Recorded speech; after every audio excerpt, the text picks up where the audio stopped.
Star Trek 57, M23, take 2.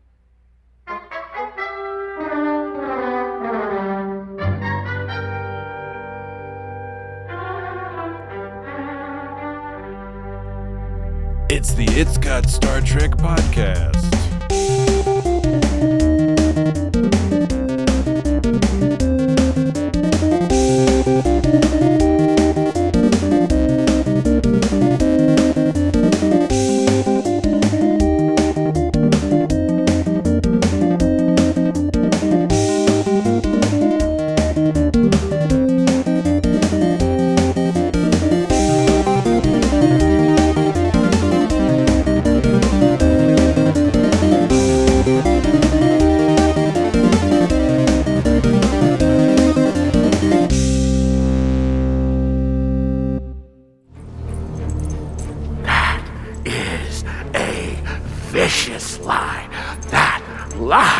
Do you hear that? That's a lie! Lies! Lies and propaganda! No, it's science. You were a little kid when it happened.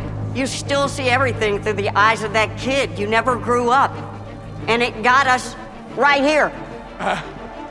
So the question I'd ask to all these people watching, is this the person you want to follow into the future? An angry child with his finger on the trigger whose entire worldview is based on a lie. Hello, and welcome to the It's Got Star Trek podcast.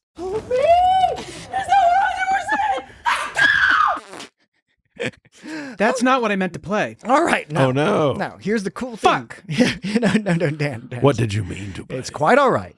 The podcasting medium is flexible. It's one of the free form. It's one of the things. It's the season finale, and I had it all set up, yes, and I fucked it up right from the get-go. But part of the that is defining the theme for the whole entire episode. It's okay. The entire mood is shot and We're ruined. already a week behind It's all fucked. the other podcasts. The rest of the podcast is fucked. All right. I started with this. It can only get worse from here. Okay. I have defined the vibe, the mood, the theme. That's not true. Okay. Every aspect of this podcast has been defined by That's that not the one rockiest start we've ever mistake. had. Come on. But it was the very first thing I Not did. even.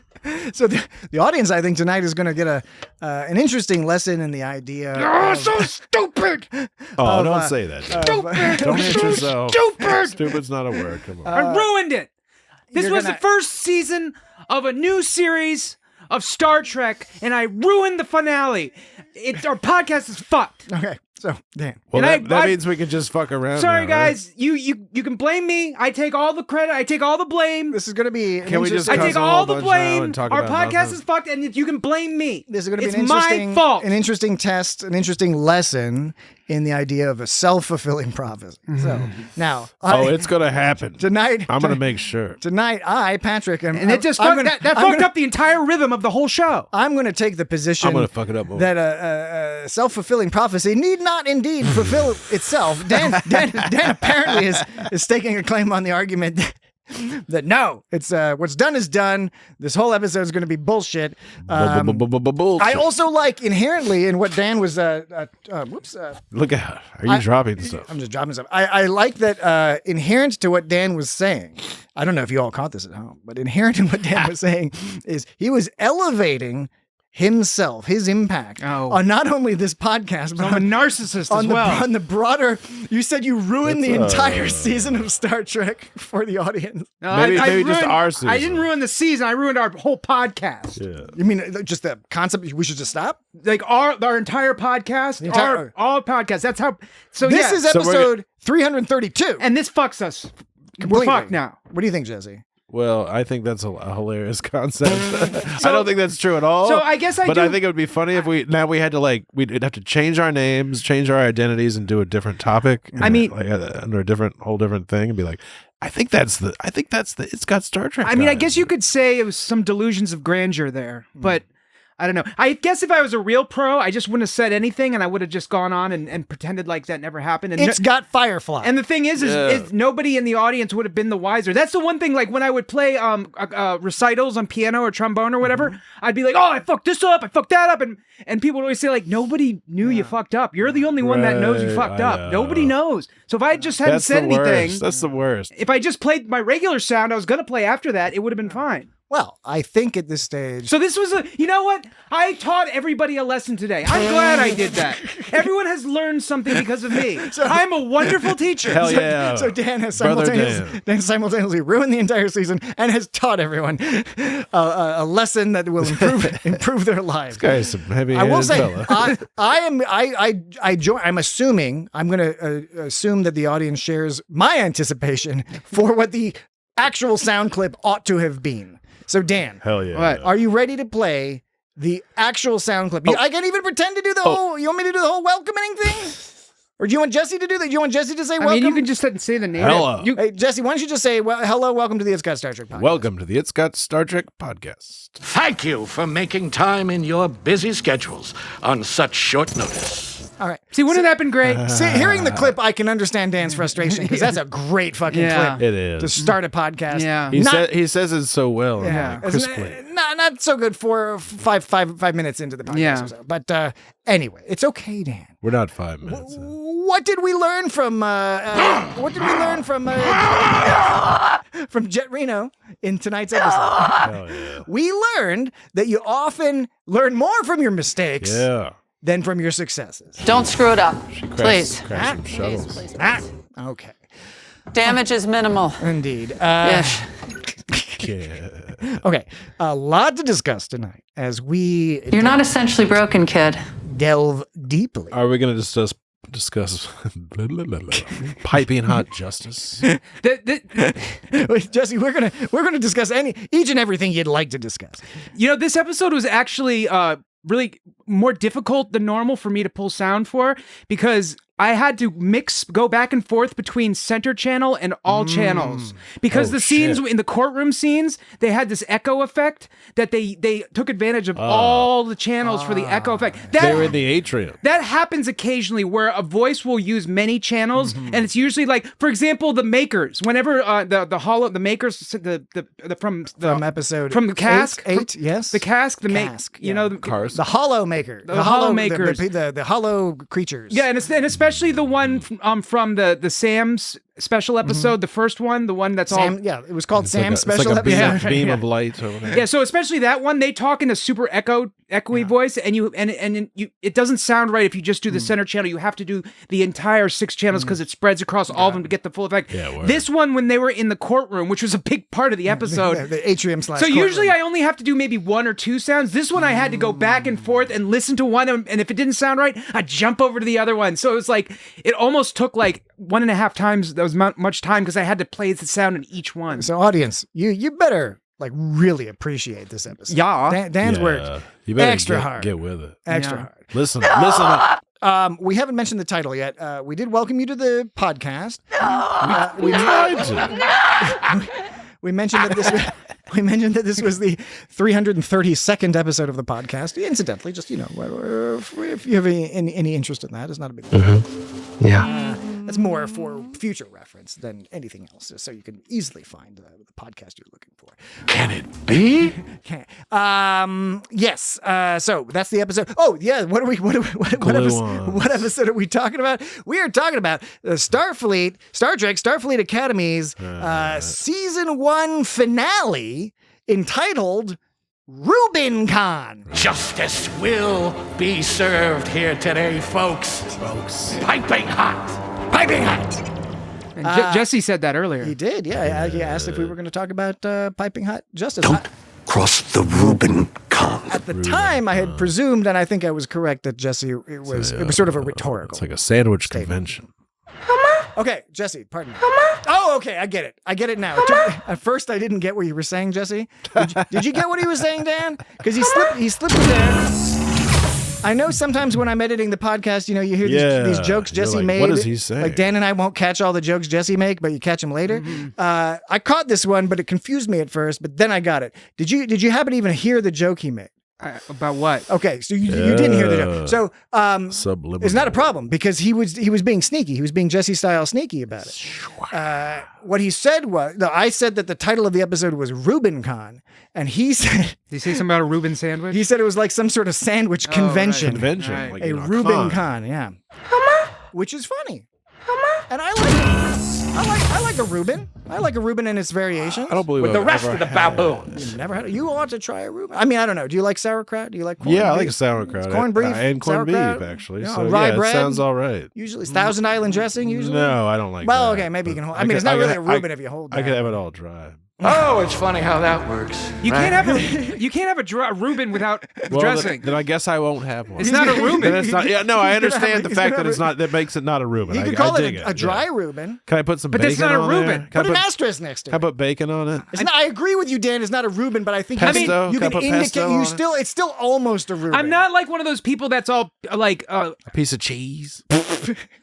I'm not like one of those like sticklers for like, you know, like that's not a real Philly cheesesteak sandwich or whatever. Like, I don't know. I mean, understand it is that. true It's that a lot of cool. people have what they call Philly cheesesteak sandwiches that are all It has weird. to have cheese whiz. Can't have like melted. Well, no. proper What cheese. I'm saying is like I'm not usually a stickler Yeah. for like things. Sandwiches have to be a certain way. I don't like the Philly cheesesteak thing. Like, But you make whatever, an exception but, for the Reuben. But the thing about the Philly cheesesteak is tricky because a lot of places do make something called a Philly cheesesteak and they try to make it all weird and fancy, and Yeah. it's like Right, it misses the point. Yeah. But it doesn't have to come from Philly to be a good Philly Certainly cheesesteak not. sandwich. But anyway, point being is I'm not usually a stickler, but the dressing is a big part of a Reuben sandwich. I understand that a Reuben is a specific sandwich, and if you try to have alternate Reubens, none of those are truly Reubens. I It's would sort of like the difference between a grilled cheese and a melt. I've had a friend describe this to me. Grilled before. cheese is grilled cheese. Exactly, it's A good, melt yes. is like a grilled cheese, Right. but has maybe bacon or some. If it has anything other than tomato, cheese and bread, spinach. that's a melt. Look, Basil. if somebody like I would accept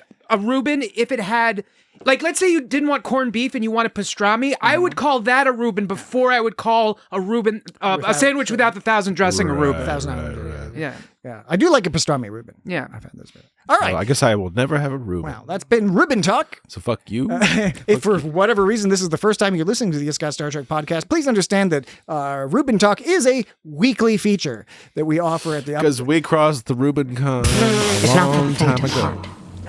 And I enjoy the title because early on in the season, every source, every magazine, do they still have magazines? Everything that is sort of like a magazine described when they listed all the titles of the episodes. They said the title of episode 10 was Rubicon. And then all me and a bunch of other Star Trek people were like, no, they can't do Right. it. The Star Trek Discovery had an episode called Rubicon. Right. It's too Star Trek. Lo and behold, it's Rubicon. So this one place where I get the transcripts cut from, it's called foreverdreaming.org. It's not there. It's just a straight closed caption, so it doesn't have. They're not all labeled with voices. It's just exactly how you'd see on closed captioning. It only labels voices when they're off camera or something. This one calls it Rubicon. Yeah. It's to this day. It's still calling it Rubicon. Error. Goodness. It's fucking crazy. It's a man. signifier of a lack of detail. It's some Yeah. internet lazy. Yeah. Yeah. Okay, so we're going to be talking I know about it's a betrayal. Rubincon, big old season finale of a big season of Starfleet Academy. And as we commented before, one kind of awesome thing this season is all of these episodes were like at least an hour long. I think maybe one was like 58 minutes or something, 57 Oh, minutes. yeah, But a couple were short. They were all like long episodes, and this is the season finale. So what was this, like hour and 10 minutes or something? I don't know. It was like a little longer, Yeah, a little but bit. you know, they were taking advantage of the streaming It was a platform, solid block. getting a lot of story in there. So lots to discuss. So we will stop talking about sandwiches and start talking about Star Trek. But That's a lie! Is there any front matter? a very minimal front matter. Of course, as usual, we do want to ask Dan if he has what bits, what Dan's bits we might have coming up. I mean, lists and, do not disturbs and holier than thous. I forget what they're all called. Oh, my stars. Grinds my gears. Yeah. I have a numbered outline of the trial as a whole. Okay. Word. A numbered outline. That's sort of like an advanced list, Yeah. a nested list. There's some hot saucer action. What? When they just have the saucer and they're flying around. That old chestnut again. Come on. All right, so we got a list. What else we got? We got any that's in orders? No. Do we have any who's he? What's it? What's the other one? Duty. Do we have any duty or no duties? No! No. Okay. No, there ain't no. No! No duty or no duties. No! I have a new bit that we can do right now. Hell yeah. Because it's a brief bit. Live a little. Patrick's bits. Patrick's it's a did you notice him up? Did you notice him up? That's the I don't know. Perhaps I did. The working title. Don't screw it up. Please. Did you notice? Please. Did you notice that Braca made himself a Harry Mudd style mustache just before going live on VNN? Lies and propaganda! No. I did not notice that. Okay, so but he's a very Harry Mudd sort of guy. So I noticed this while watching, and then I was like, all right. I noticed he had like curly Q mustache. He did it. He did that, and it's not only just curly Q, it is straight up. It looks exactly like Harry Mudd's mustache. And I was like, am I going crazy? Has it always been like that? No. When you look back at pictures from other episodes, he just had the normal kind of beard. Everything was normal. But in this episode, when he goes live on VNN, he's got wax in the edge of the mustache, and he's curled it up. Totally 100% Harry Mudd style. It's awesome. That kind of shit is in style now. I've seen lots of dudes with like some crazy ass. I was watching mustache all waxed up. I was watching some YouTube video that was talking about some shit for work or something. I don't know why they wanted us to watch it, but anyways, it was some dude. It was some dude who just looked like some normal dude, except he had a giant beard and a curly Q mustache. I know. And it's like all I could see, like the beard and mustache was so out of place on his face, I couldn't even see it almost. It didn't look like it was part of his face. It looked like he was wearing a costume. It's I really only saw I could only imagine his face. Like the beard looked like some kind of weird creature or like something. A moss. It just didn't look real. I don't know, man. I know. I can dig it. I don't know. Well, the important thing is that you definitely need to go back and check that out if you have not before, because that was pretty awesome. Okay, That is a vicious lie. the only other thing I have before we get straight into the conversation is the only thing he has before we get straight into the conversation is I don't know, because you guys might have some. You might have some other shit you want to talk about. I don't know. But I thought you copied your notes to the computer. I did. Do we have like emails? Okay. So Dan's a little behind the scenes thing is like, so for whatever reason, Google Keep isn't working on the desktop right now. And I copied my notes because I didn't want to read off my phone. So I copied them to a Google Doc so that I could use my computer. But lo and behold, there was this other thing I needed to look up, and I don't have it on my computer, but I do have it on my phone. We have a situation. So that's the deal, Dan. and I'm going to get right to it because, in fact, I'm not going to call what you did an interruption, but whatever that interjection you did was kind of funny because had you not interjected, it probably would have been immediately clear what I was doing. Come on, guys, I made a funny laugh. I made a funny. But I just teenage mutant. I just wanted to, before we get into this discussion, concluding our review of this season, I did want to mention this comment on YouTube from Harry Pothead 42024.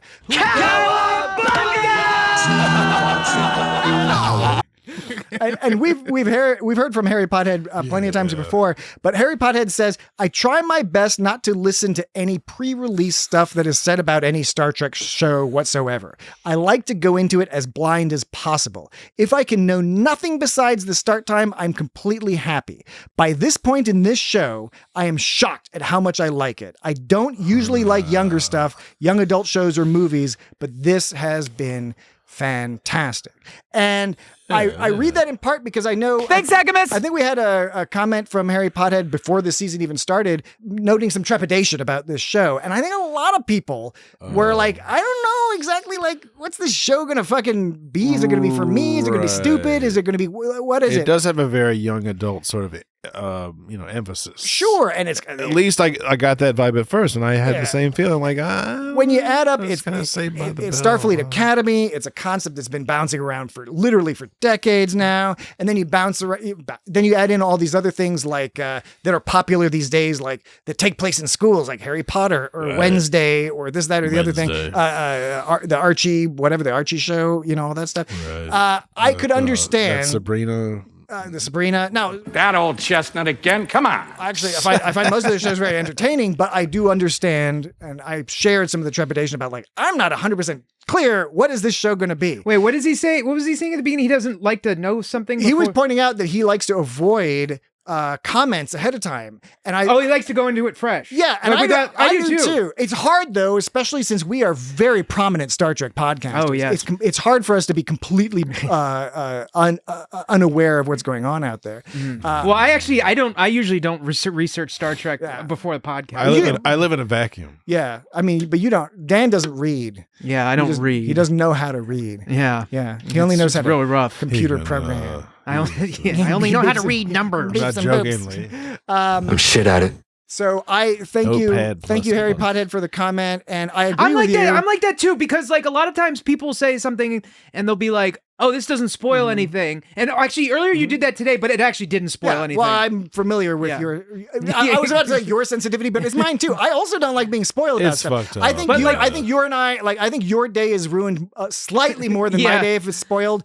But both of us are not happy if we get something spoiled. Yeah, You and know, like so many times people say like, "Oh, this doesn't spoil anything," and it like totally for me, I just totally tell you the spoil ending it. Just is- totally spoils I it. am unhappy if I spoil it. Yeah. I feel really bad about Yeah, that. and like part of for it, years. like it doesn't just have to be a major twist. Like even like a surprise guest or something like that, as simple as that. Like I like to be, ooh, I didn't know they were right. gonna be on Yeah, this that's part of the episode. fun. Or even if they say, "Oh, wait till you see the twist." It's like sometimes you know what the twist is Yeah. gonna be simply when they say there's a twist. There's a twist, It's yeah. like, oh, I know what the twist is. I just, agree. Just by the structure of this movie, Yeah, I immediately agree. know what the twist is. I think Twist and shout. it's unnecessary, and if you want to discuss something, great. Wait. Find somebody else who's already seen it. Right, Great. right, Wait exactly. until your friend You're has right. seen it. Right? There's nothing wrong with that. Just hold off. But Wait, in the context of save it. Harry Pothead's comment, Stop. it's also nice to try to avoid being biased by other people's comments. Only one but here. Especially Not two asses. before a show airs, You can be tri-assed. because you don't know fucking know Right. what's on the show, right? Come on. There's all those people that didn't even watch the show. And Yeah. they're like, this show sucks. Of course, that's the hilarious thing is when they make a critique that literally it makes no sense in the context of you Some know they didn't people, watch the like- show because the critique they're making does not apply to the show. is Some there- people high up in the government. Was there a did that. biasic period? A bias? as opposed to triassic? Because you were talking about bias. bias? Bias, yeah. This ass. A monoasic period. Mono ass. All right. All right. Well, that's I just wanted to point that out. That's a beginning. Thank you, Harry Pothead. Gone above and beyond. Yes. Yeah. Good job. Good job. Yes. All right. Yes.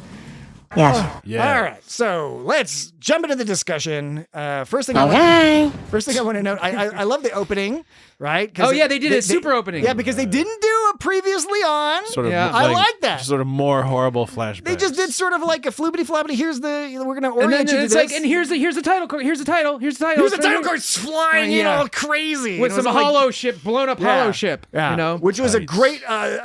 Last week we got to see the Hermes 19. Last week we got to do the old Battlestar Galactica ship maneuver with the Athena, which was cool. And this time, Yes. the Doctor doing a Yes. mega hologram power attack or fake Holograms? that was fun. And Yeah. and it also of course sets up some other stuff that goes Because on. they were blasting that ship. They were just like, Oh, yeah.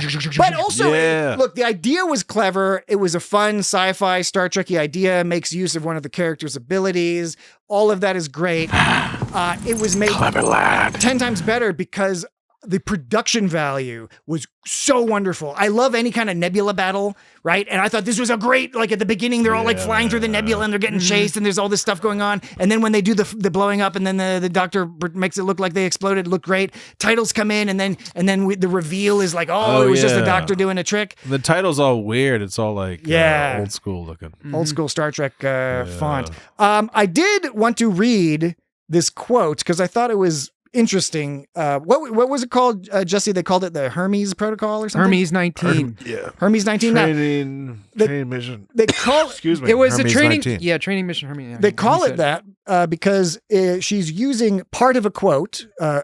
Captain Ake is using part of a quote from Hermes Trismegistus. Right. And the quote goes, Something weird. and forgive me, it's not a super long quote, but it's a paragraph. But the whole quote is kind of interesting.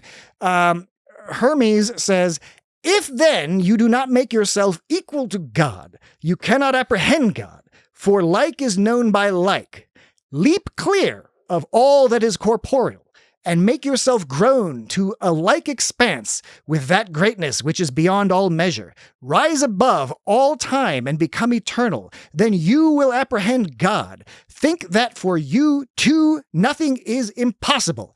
Deem that you too are immortal, and that you are able to grasp all things in your thought, to know every craft and science. Find your home in the haunts of every living creature. Make yourself higher than all the heights and lower than all the depths. Bring together in yourself all opposites of quality, heat and cold, dryness and fluidity. Think that you are everywhere at once, on land, at sea, in heaven. Think that you are not yet begotten, that you are in the womb, that you are young, that you are old, that you have died, that you are in the world beyond the grave. Grasp in your thought all of this at once, all times and places, all substances and qualities and magnitudes together. Then you can apprehend God. But if you shut up your soul in your body and abase yourself and say, I know nothing, I can do nothing, I'm afraid of earth and sea, I cannot mount to heaven, I know not what I was, nor what I shall be, then what have you to do with God? Long quote. This human is full of words. That was so fucking long, dude. But it's a great quote. That was like It is, that. yeah. I decided that was long about a third of the way through that quote, and He it was a kept crazy fucking dude. going. I think that that Hermes clocked dude in. was, I think that clocked in at over a minute easily. I think that Hermes fella did a bunch of mushrooms, if you ask me. Oh my god, it was so long. Way back. But for context, that's from the Hermetic Corpus, aka Hermetica, which was probably written. That's where Hermetica comes from. Yeah, it's probably somewhere around the 1st century CE. But Right, it was we know it from later collections and translations in the 1400s. But in the 1400s, it was known to be ancient texts that had been around for. Yeah, it was about the part of the Renaissance. Do you hear revisited. that? Yeah. That's a lie. But Lies. Star Trek utilizes literature all the time for little and big things, Totally. and that was an example I thought was kind of it was a fun little thing for them to pop in there, and Fun big thing. Well, Not a Well, little I mean, thing. their quote was little. The other thing to note, of course, is Noose Braca recognized the quote. Right, he knew it was. He referred to it as literature, so we assume that he was familiar with the quote. So it's another. Klingons know about that. Well, it's an aspect of Noose which is kind of interesting, where he has all this sort of cultural knowledge. He's not a dummy, but we'll talk a little bit more about his He's just an asshole. personality later on. So this episode sort of begins with Anisha's all pissed off at Ake, Yeah. and there's two instances where it's like where Anisha has to like do some shit she doesn't want to do. It begins with like some shit's going down, and Aki's like, Anisha, do you know how to work the console? And she goes like, ugh. Like sort of like she's like, what do you think? she's like it's this sigh that's a combo of like. It's like, well, yeah, of course I do, but it's also like, I don't want to fucking help you. It's like both of those at the same time. And then later, she has to like reciprocate a hug with Ake so they can relay some secret information. Look at her face when Ake hugs her. It's so great. And this is why you had to have an actor of the caliber of Tatiana Maslany play this part, and of course later in this episode to be able to not only handle the emotional complexity of Caleb's mother and everything that goes along with that, but to also stand strong on the same stage with fucking Paul Giamatti and Holly Hunter, and Anisha, she can do it. Well, Anisha Mir comes off. She's a mixed character because she you can tell like she's honorable and she cares about her son and she cares about people and she wants to do the right thing, but she comes off as kind of unhinged too. She's kind of like that mom that the kid loves, but all the kid's friends look at her and are kind of like, "Oh, your mom kind of weird." You know, it's like you're like, "Oh, something weird about her." Yeah, but like, Do you have any examples from real life of moms? yeah, There's I'm a gonna start- there's a few. Let's not I'd just name all my say, friends' yeah. moms. And, I'd say there's a few of those. I don't know. It's just other people look at her and be like, "Oh, what's wrong with her?" But like, you get to know her and she's pretty cool. I don't know. It's a pretty complex character, but I mean, she made her choices, and she could. I'm sure she could defend a lot of so them like at the whole court about surviving and all that. But still, yeah. I mean, to jump ahead a little bit into my list, at the court thing, when for example, when the decision was made, like she declared Ake guilty, but then she started freaking out afterwards. It's like, oh my god! And part of it was she was like, "You're guilty," but in her head, she's like, "Shit, I'm guilty too." Yeah. Ake made a very good point. And she's like, "Oh, I also like ended up supporting Braca." Yeah. But even though in her argument, she was like, Braca was the only. She kept going back and forth because in the last episode, she's like, with Caleb, she's like, "I'm not with Braca and them. I'm not with them. He just saved me from jail." And then in this one, she's like, Braca's the only one who cared about me, you know. And then she like says she's guilty, and then she's like, "Oh no, what have I done?" Like she's like so conflicted on like every point. So that'll make anyone kind of unhinged, I think. Lead a rough life. Lead a loop. Now,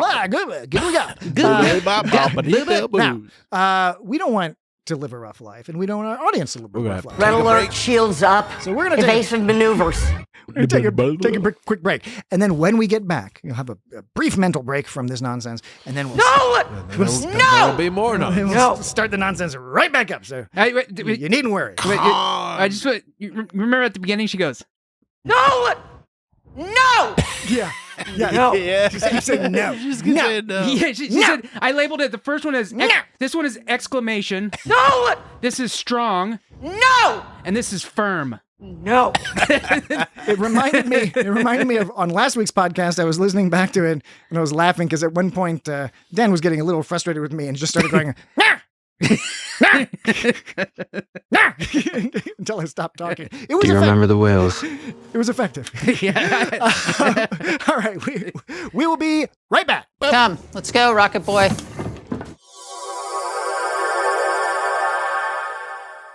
And we're back.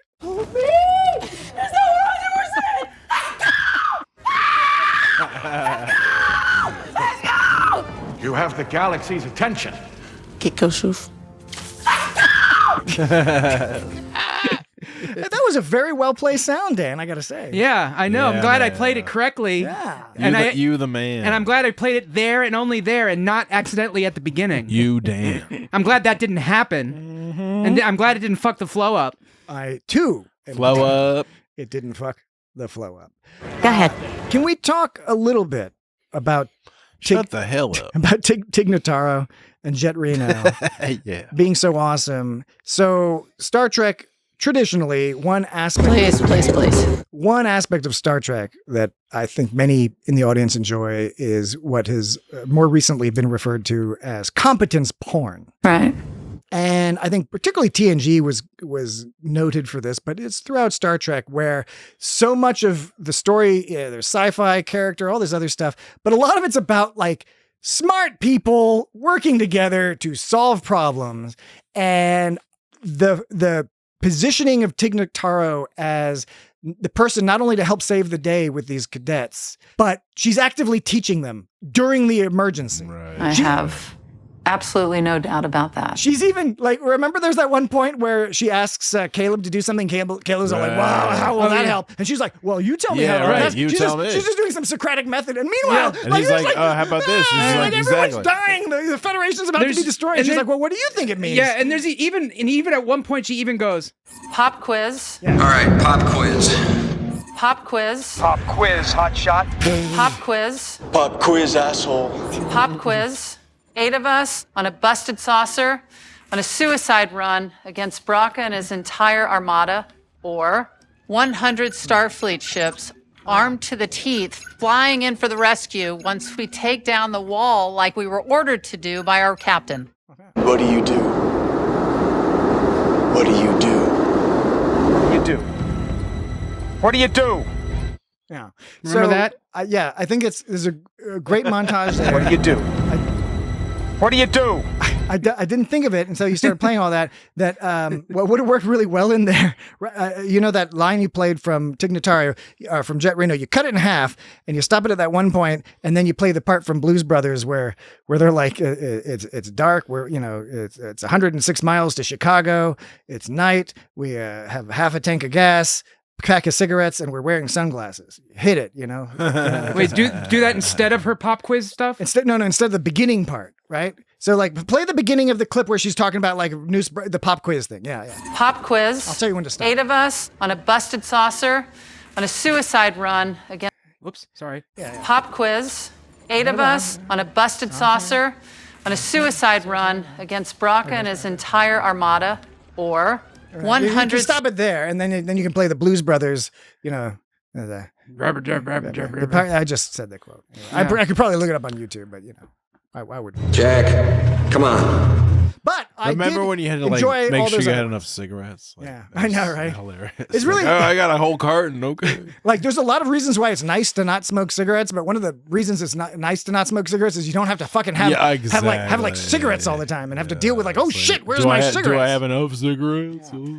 Well, so we had Reno. We actually got some Laura Thok, but we got a tease of Laura Thok. Yeah. I mean, I guess she was only in there for a second. I think flickering. it's almost like they put her in there just because we haven't seen her, and it's like we got a at little bit least there and a little at the end. They showed her holding hands. So she gave each of them an assignment. So like the whole literally an assignment. Do you all understand your assignments? Which would make perfect sense in a military situation, but it's funnier in the academic concept. In their assignments, Genesis's assignment was to fix the sensors. Genesis Live.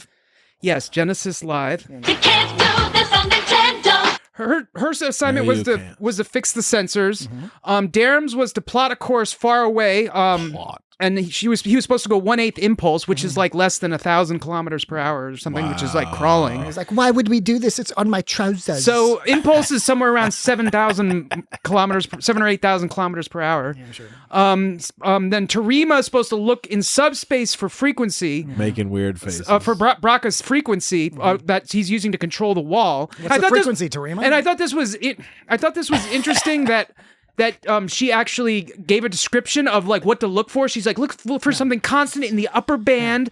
It has to be in the upper band. All like, her hands all like high up. And she says it doesn't look like chatter, you know, and that makes sense. Yeah, because it's like you want something steady that doesn't look like chatter because it's like this. And that answers the question of last week. Can you run scripts over subspace? You can, because that was Caleb's job. Is he was supposed to make some kind of program to intercept the control without interfering. Yeah. So subspace you can run scripts over, which means subspace is essentially internet. Because you can run scripts over, you can do anything. Jaden was put on medical, and Sam's assignment was to tend to her father. Now Sam did get a more important role. Well, I mean, attending to her father is important, but she had a more team-oriented role later. So she was later on. It was her job to make the algorithm. Now at that point, I was like a little unclear. I guess Caleb made the program. Two separate algorithms. Caleb made the program, but she made the algorithm, and I guess they did different things. Caleb made the program that allowed them to take over and utilize the signal. Sam created the program that was sent via the signal that they now control to actually, that was the commands being sent to the specific minds. Okay, and then Darum he was flying too fast. So, well, I'll get to that. But Sam makes the algorithm, and Darum finds him a hidey spot while Tareem, after Tareem isolates the subspace frequency. It's like the big old planet. And so he finds a hidey spot that gives him some time. And at that point, Caleb's role was he was able to allow Terima to find Anisha. And the only reason she was able to find Anisha was because she was going into Caleb's mind, and because Caleb loves his mom, that meant that Terima could find her. But it's not magic. Because they have some kind of love connection. Right. And her Jenks fall out. So inhibitor thing. That's once again getting to that. I just thought it was interesting. So it's not like Caleb knew where she was and Terima read his mind.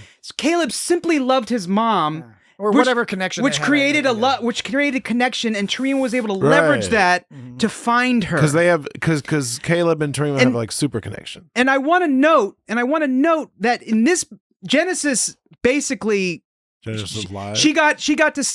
took over Khan, but the Khans. She got a dream. That's funny. That joke was even funnier when we were doing the Khan podcast.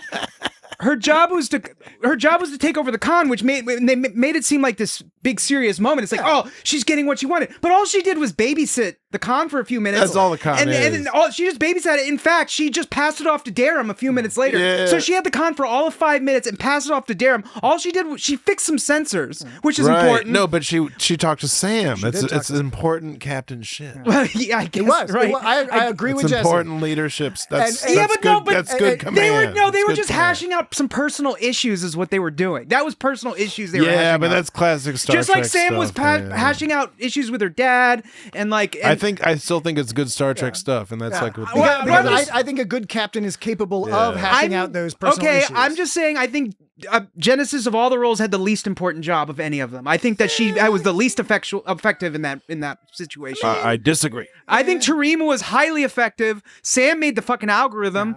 Caleb did a pretty good job. I mean, Terima and Sam like vie for top spot. I think in that situation. Well, Caleb gave the really cool speech at the end, the groovy speech. Well, okay, no. You're talking about you're talking about a different part though. But I get what you're saying. But you were talking about but right, Darum right, he went too fast and he got into that the gravitational eddy or some and He'll that make was a good pilot someday. Yeah, that was after he goes Live a little. and so like, he must have lived a little too much because he fucking ran right into that eddy. He went up to a quarter impulse. He went against orders. He learned a lesson. Don't go against Jet Reno's orders. And that's what broke Terima's inhibitors because he went into an eddy. Yeah. And did you see like the bridge blew up? And the way the bridge blew up, it looked like they had Roman candles going in from off camera. The first time the bridge blew up in that when Ake got thrown against the fucking console, that was like one of the most. And Tatiana Maslany or Nisha also got fucking like her. It was violent. I was gonna say that was one of the more violent ship explosions I've seen. That looked like it hurt. It was no joke. Yeah. So I don't know. Like you guys think what you want to think. I still think that like. Genesis really got the short end of the responsibility stick there. I think it was sort of parsed out because Jaden was the one who was able to help them figure out what was going on with the doctor. No, he didn't. No, okay. Jaden's role was like his. You could argue whether or not they should have figured it out on their own. No. But like Sam and Genesis, Jaden had to be like, "Hey, you use a funny language." Here's what Jaden did. Jaden stated the obvious. He was like, oh, the doctor is talking strangely. That must be the symptom of a problem. And in order to find the solution to the problem, you have to understand the problem. It's like, that's how basic problem solving works. When something is looking fucked up, it's probably a symptom and there's a problem. And in order to get to the solution, you have to understand the problem. This is basic shit. But he was explaining it to a distraught person. And he said it all cool. Yeah. And Sam was all like, whoa, what are you talking about? Let's just fix him. And he was like, look, we know what the problem is, but we don't know what the problem is. He didn't say anything that nobody there was nothing there was nothing insightful about what he said. I don't disagree with that point necessarily. I disagree with the implication that wasn't important to the plot because the other people were too distressed to make that understanding. They were just freaking out like, what do we do? The doctor's all fucked up. What do we do? No. Okay, well he used his medical knowledge to be like, in medicine, this is how you figure this shit out. That's not using medical knowledge. That's just being the calmest person in the room, which doesn't require medical knowledge. Like, he didn't use any medical knowledge. Well, the fact is that's how they teach doctors to diagnose is literally that, which is there's the symptoms like on the and science track. You have to figure out what the problem is. You can't just that's science in general. That's just science. That's not medicine. That's science. Well, he's on the science. You just get any fucking calm scientist. I don't know why that's a problem for that to be explained in a show. To some distraught family members who are freaking out. I'm just saying, like, it's just stating the obvious. Just like the second thing he said is like he goes, I don't understand what you because they were speaking Tom's line. He's like, you guys are saying something I don't understand, but you're communicating. You make sense to each other. I bet the doctor is trying to say something too. It's like, of course the doctor's trying to say something. It's not like he's rambling nonsense for no reason. It's very obviously trying to communicate something. So he's stating the obvious. No, he was making a very specific point, which is they were assuming the doctor was just speaking nonsense, and he was saying maybe the nonsense is coherent enough to communicate a message. No, but you can have aphasia where in your brain you're like, I want to say something, you say something, and it makes no sense. Right. Jaden's chicken liver hypothesis, which was correct, was he's not speaking quote unquote nonsense. The word something's jumbled in the doctor's brain. But if we can figure out the pattern, then we can get the No, it was answer. very obvious that the doctor was trying to say something and he just couldn't figure out how to say it. That was very All right. obvious. Look, it's fine. Do you think the doctor was just spouting random words for no reason? No, of course he was trying. Of course he was trying to communicate something. Okay, I think look, that was self-evident. To me, it's. I just don't there's think Jane zero did- problem with the fact that there's a differentiation between somebody with gets a hit on the head and gets aphasia, which is actual nonsense. They're in their heads. A person with aphasia, in their heads, they're speaking normally. The words that are coming out don't make sense, but they will never make sense. You can't parse it at all because it's total nonsense. I think that the doctor was not speaking total nonsense. His words were slightly like off kilter. I think regardless of whatever the guy had, I think in that situation, whether he had aphasia or not, the first thing you would try to do is to decipher what they are saying. That is, and when you decided you couldn't do that, then you would decide it's random. But you wouldn't assume off the bat in any situation that it was random. You'd at least try to decipher it. It just seems like an obvious first step to me. Okay. I just don't think it was that insightful. Well, you're not a cadet. You're a very intelligent, middle-aged man. You're a serious mamma jamma. You've benefited from some of the best educational opportunities. I don't even know what kind of in the Mid-Atlantic. What kind of ego you're trying to tickle right now. Yeah. I don't know where he's just sticking his finger You're right an now. autodidact. What You're an hole autodidact. You're a self-learner. You research things. You learn about what hole are you things. sticking your tongue up into right now? I'm just saying, these are cadets. These are cadets. It's 1,000 years in the future. Who knows what the fuck they know about? Who knows? Who knows? Still frill. Anyway, long story short, You can't do this on the hey, Jet Reno's been great the whole season. No, and Jet Reno's fantastic, and I was really wanted to emphasize. I was super into the fact that it was the final exam, and it was all like orchestrated by Jet Reno. Yeah. Actually, well, it was orchestrated. You could say that it was kind of okay. So I do have a short list called Lucky. It's only 3 points. I always love when Dan has an unannounced secret list. Yeah. It's even asked him if he had a list before. It's He's just like, I'm going to keep this one in my back pocket. it's just fortunate things that happened. All right. So we're lucky that Caleb was disobedient and left the lockdown to look for his mom because now they're outside of the lockdown and can search for the point of explosions. Yes. That's lucky that happened. Very common occurrence in Star Trek. We're number 2. We're lucky some of the other cadets appeared along with him, mostly thanks to Sam. So they had a bigger crew that could be there later. Number 3, we're also lucky that Tarima and Jaden were disobedient and became stowaways on the Athena's trip to find them because they were able to bring the hidey hole knowledge along with them. That they, hidey hole. the other, this is not the hidey hole knowledge that Darum found behind the planet. This is the hidey hole where if you like raise the pressure by 0.2%, they become invisible or some shit. Totally cool. So not, and that's a double lucky because they bring along the knowledge to change the pressure so they can all hide later from Braca and company. But then they're also because of all these lucky happenings, you get the entire main cast in the final exam in like the super mission. Like it's just kind of lucky that all those things came. I'm not complaining. It's just kind of. I want you to have one of these lists on every episode of Star Trek we discuss because I think it applies almost every episode to some degree or another. Not that you're wrong. I'm not complaining. Because like I just said, I was really into this whole final exam thing with Reno. I thought it was great. It's just kind of funny. It's like all the pieces fell into place for our favorite crew to come together to have their final exam when it mattered the most. How much do they have to do before they just get like regular commissions? Like how much more school do these people need? They're just doing all this super shit all the time. I mean, I talked about this before, like in earlier episodes, but they gotta learn etiquette. Like, they have to learn. They gotta learn about like dress uniforms and all that jazz. The right fork. Hey, I have a question. Yeah. This computer. Stability achieved. Yeah. That's the Athena's computer. Stability achieved. Which is played by a famous person that I'm forgetting right now. Doesn't it sound kind of like Tilly a little bit though?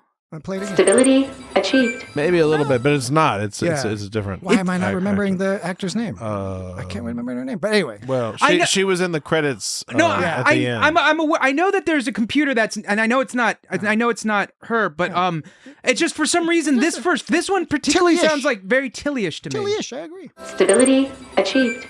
It sounds just like Tilly to me. There's a flavor to the voice that's a little bit Tilly-ish. It's a flavor.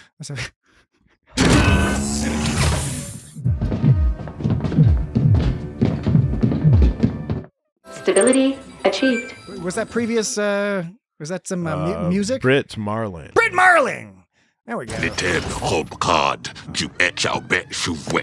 Hey, I just coined that. That's funny. Somebody write that down. Somebody write that down.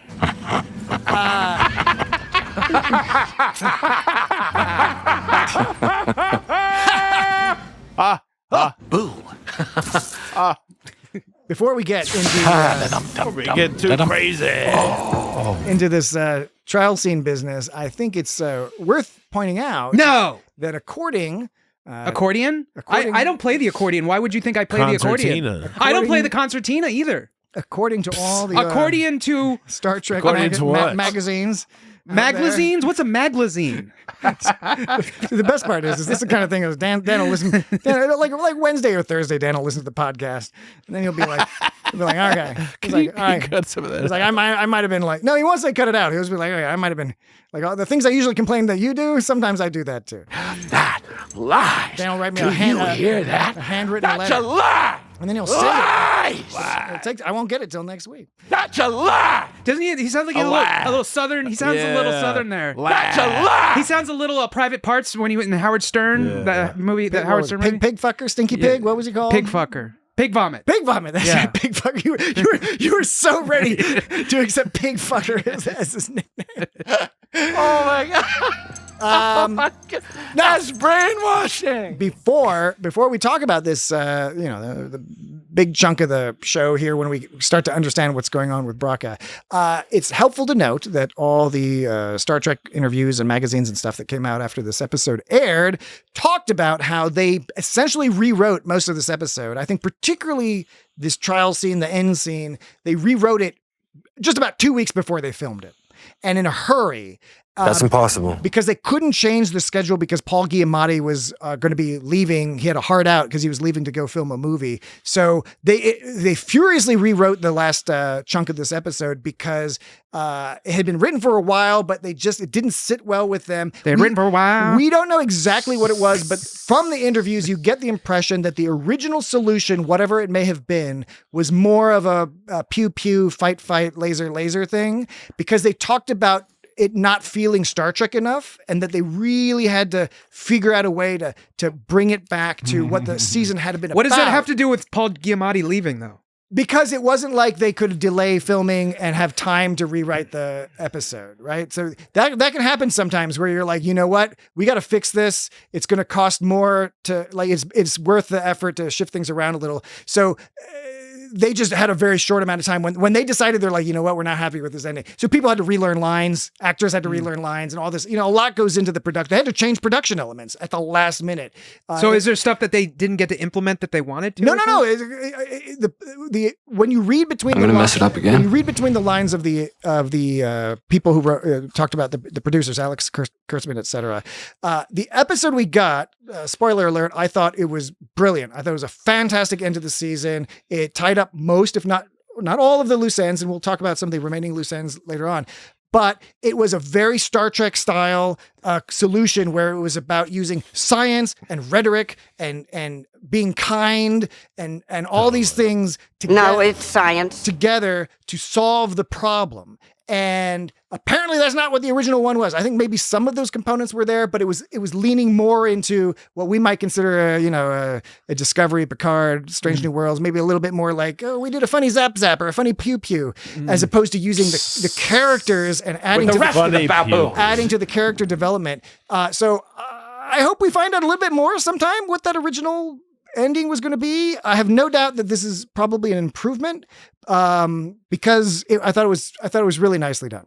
Yeah, I enjoyed the episode. I thought it was pretty good. Yeah, a few things aside that I thought were a little silly, but but those were very minor. Do you have a list of silly things? No, it's Dan's just things? It's just a couple of things I mentioned already that aren't a big deal. They're not a big deal. It's not a showstopper. Was the Jaden thing one of your silly things? I thought the Jaden thing was. What was one of the other silly things? Just didn't. Had other? I mean, I said before. I thought the whole assignment to cons. Oh, the I thought that the Genesis Live. I thought that it just fell a little flat, but it's not. It's so minor. It doesn't matter. And I like the joke of undercutting it because she has a dream to be a captain. That's why it matters more to her than to Raimi. This line? I think I have to pee. Yes. Some people complained about that. I thought it was so charming. I thought it was so well delivered. Yeah, because sometimes you have to pee. And it was real, right? It was like all this shit's been going on. I mean, I just got my dream briefly. Nobody ever said that in Star Trek I feel like girls are saying that all the time. Girls are always talking about how they pee. It's because they can't talk about how they have to poop, so they just talk about how they have to pee. I know girls, and I know girls do this. I know girls. New listeners, this is a weekly segment. It's usually in the second break here, where Dan's opinion of women. Oh no. He's usually spot on. Yeah. So what is it this week? Girls, because they're bitches be pissing. bitches be pissing. Because girls don't talk about pooping ever. They have to make it up by talking So about. it's not just that girls. Well, I'm explaining it. No, I'm to clarify. It's Well, not, you can clarify. How do you clarify something when I'm not done saying it? No, because you already, you clarify things after I say them. Because you already said it. But I'm saying, you said, now what was the thing? And I started explaining, you're like, blah, blah, blah, blah, blah, blah. No, but I understand what I'm just clarifying that. Clarifying something I haven't said yet. No, because you already said all these things, and I was about to summate the whole thing. No, let me finish. Let me fucking finish. No. Let me finish. No. This is the second time this has happened where No, you've it's not. interrupted me, and then I'm like, let me finish what I'm saying, and then you're like, hey, you're interrupting me. And I'm like, you interrupted me first. All I was saying is that Oh my God. you're not saying girls just pee a lot. It's specifically because they don't want to talk about poo. I just wanted to stress that. I am just about to explain it. Okay. Because I was in the 'Cause middle. girls don't poo. I was in the middle of fucking explaining it. Yeah. You already said that. I know, and I was clarifying it because you asked me again, and then I started to expand, and then you started to like ask me to clarify what I was very eager clarifying. to see what this information that has not yet been conveyed. I was in the middle of saying it. Okay. I said because girls never talk about how they have to poo. Okay. They have to make up for it by talking about how they have to pee. That's what I was going to say. Yeah, but you already said that. That's why No, I was I didn't. confused. I didn't say that. I said because I what thought you did say that. No, because what I clarified here is like I said because they don't talk about having to poo ever, they have to make it up by talking about how they have to pee. I never said they pooed less or peed No, I didn't more. say that. Exactly what you said is what I was. So what were you referring to. clarifying?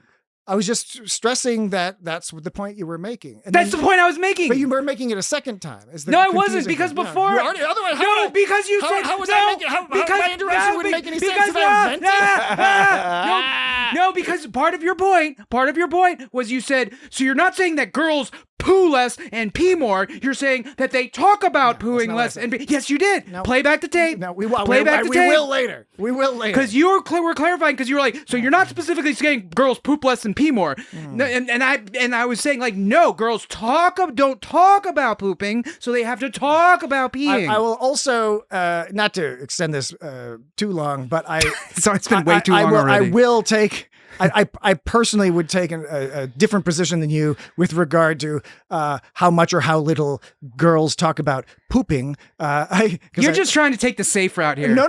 I grew up in a house full of women. I live with a lot of women. They talk about pooping all the fucking time. That's different. This is like shitting and A pooping little all bit over too the much. place. That's different because you lived with them. Yeah. You live with them. That's different than going You to just school. mean in polite company. Just in normal company, yeah. Oh. So they'll talk about pee, but not poo. They'll be like, I have to pee. Oh, I have to pee. They're never like, oh, I got to take a shit. They'll talk about their V's, but not their A's. Hey, audience! I've been telling Dan he's got to start his own separate YouTube channel at some point. I think it'd be very successful among. Look, if some this is offensive to anyone, I'm not saying that this is this is the hard truth. This is not the ground truth. The hard truth. This is not the ground truth as asserted by me. This is not like a universal rule. Girls this is be just pooping. what I've observed, and my observation could be filtered through some kind of bias that I have, or three asses, fecal bias, Perhaps a bias or a triass. or quadra ass. Or a quintass. fecal bias. Anyway, so I mean, I could be wrong. I fully accept that. It's just what my brain has told me. Right. And if I'm wrong, I would like to be educated. I think that's a very Starfleet attitude, Dan. For 100%. It's a good old Starfleet effort. Yeah. Now we do have to take a break soon, but before we do, we'll What did you expect me to do? We'll edge into this Edge. trial. You like thing. to edge? If I can just nudge us right in. Depends what you have scheduled the next day. But now, look, this is pretty clear. The writers were very, very clear about what point they were making. They were very on the nose. So you catch most of these things in the first viewing, but definitely second or third viewing, you get these a little bit more where Newsbraka is taking over the galactic media, rebranding it the VNN, the Venari Ral news network, He's doing it partly for his own ego, but also for propaganda purposes.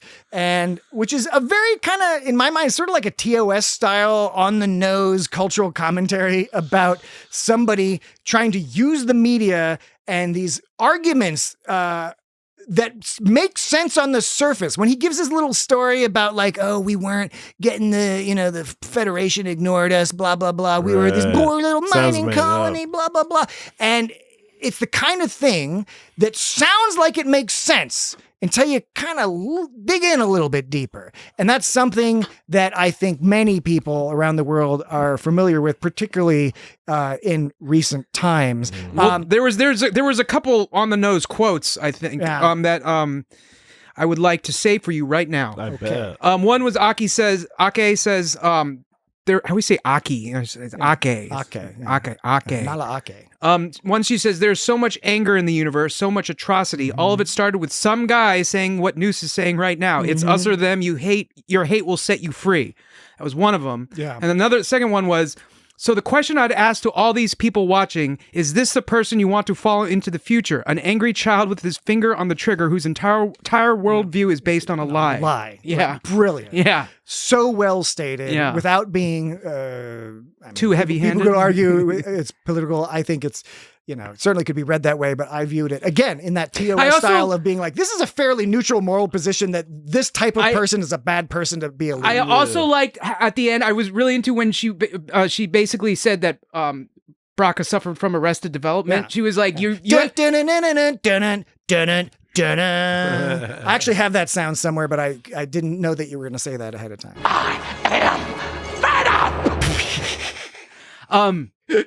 But she was like, you have a mind of a child, you never grew past that. And it makes sense because he probably didn't grow up because his dad was a fucking abusive asshole. Yeah. And he probably is then dead. Yeah. He abused him and then died. Yeah, so he probably does have like, some of that going on. What, mustard biscuits or something? Or no, that's Sling Blade. That's Sling Blade. Are you thinking of hot ham water? No, there's like some kind of in there. Like, how much could a self-sealing stem bolt cost? Well, isn't there 9 bars of gold pressed latinum? Isn't there something in Arrested Development about crackers and mustard or something? No. Or crackers and something? There's there's a cornholer. I know the cornballer. In the more recent ones, they're eating like mustard and like Parmesan cheese. That's what it is. Yeah, that's what it is. All right. Jesse, Dan, and I are going to sort this out during the break. But when we get back, You just told me. we've got where the hell have I heard that before? We've got more discussion of this business. We've got dangling loose ends, and we've got I got some dangling ends. You made a little show of yourself. and we've got what we're going to talk about next week. It's a little late to give a damn, Captain. All right, we will be right back. Well, and on that note, I'm calling a recess. This is not how it ends. No. That's right. And we're back. What the hell are y'all doing out here? You're supposed to be in there with the rest of the baboons. Y'all. Y'all. Yeah, that one made Jesse cough. Well, hello, little fish. I'm so glad you could join us. Hey, hello, little fish. I like how he says baboon. Baboon. He is so fantastic. Everything he says is great. I love a great episode. And I love how like the one person he doesn't like is Jet Reno. Yes. Well, because he can't get any reaction out of her. Yeah, right. Exactly. That's what I'm saying. She's not even like mad at him. She's just like, when he says he doesn't like her, it's not. It's in a way that he doesn't like her because she like gets to him. Yeah. That's why it's hilarious. She's not playing. She like gets under his skin, and so she's the only person that can get under his skin, right? Because she doesn't give a fuck about him. Did you guys read any of the chyrons on the VNN down at the bottom of the screen? Not a lot. They were pretty funny. I only got to write down 2 of them. I wrote down a few of them. Can I read the ones I wrote? Sure. And then you can read the ones that are. Sure. Y'all should share. Share your links.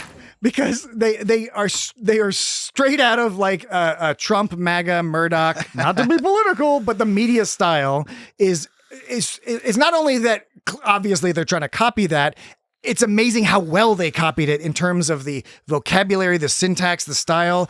So one of the chyrons was Venari Raw leader Nus Braka hailed as a hero as he holds the Federation on trial for crimes against the galaxy. Hailed as a hero by who? And then the other one I had written down was the Federation is compromised. Leaders and civilians alike are trying to flee Federation space, signaling Federation weakness. So it's like, we set your house on fire and you guys are running out. That signals your fucking weakness. Oh. We imprisoned you, we kidnapped you, and you're trying to get out. You're weak. It doesn't even make any sense. We're squeezing your head. This whole trial thing was weird because it was put together by Braca, and it consists of his anti-federation, his federation of ne'er-do-wells or whatever.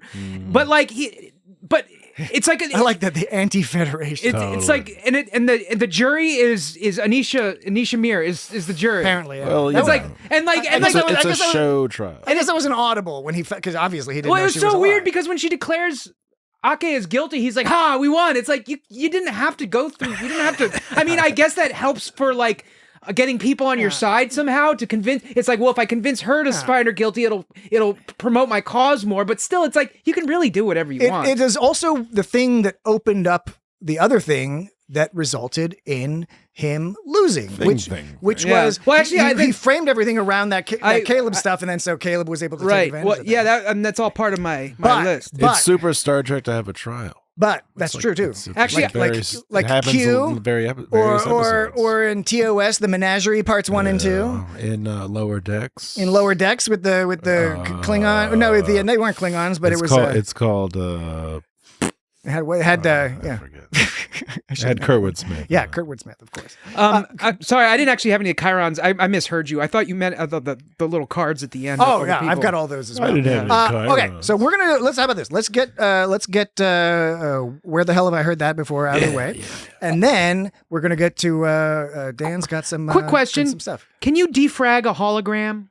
Well, I mean, I don't think you can defrag a hologram. I don't think that's something that is a thing. I would look. My nerd brain wants to lean towards you, Dan, that they just picked a word that sounds computery and are misusing it. Right. However, my Star Trek justifying everything in Star Trek is somehow making sense as a longtime fan. I can appreciate that there is a storage medium at play with a hologram. But you got to presume there's some sort of storage medium. Solid state drives. So, why would you defrag a hologram? See, that's the thing. You make a good point. Yeah. You don't. You would presume defrag, and for those who don't know, defragging a drive is like a super fun, awesome old school thing you used to do because the drive would store bits and pieces for one file over many different places. It had to do with the physical distance, and they put the shit all. And would put all the magnetic bits together for the same file. Because they were talking about actual physical distances and defragmenting, and it would put it all close together so it could access it more quickly. So it didn't. So the reader didn't have far physically to move, and it to would get take the a information. long fucking time. Yeah. So, and I imagine holograms, being that they move at the speed of light, that's not something that would be a thing. Okay. Anyways, there's this other line from Genesis. What if we reset his matrix to its original parameters? We could reattach him to the mainframe. We reset his matrix and attach him to the mainframe. Oh, man. That line I actually love. I mean, it's so ridiculous. I know exactly right. Exactly. Why What not? century? Why not?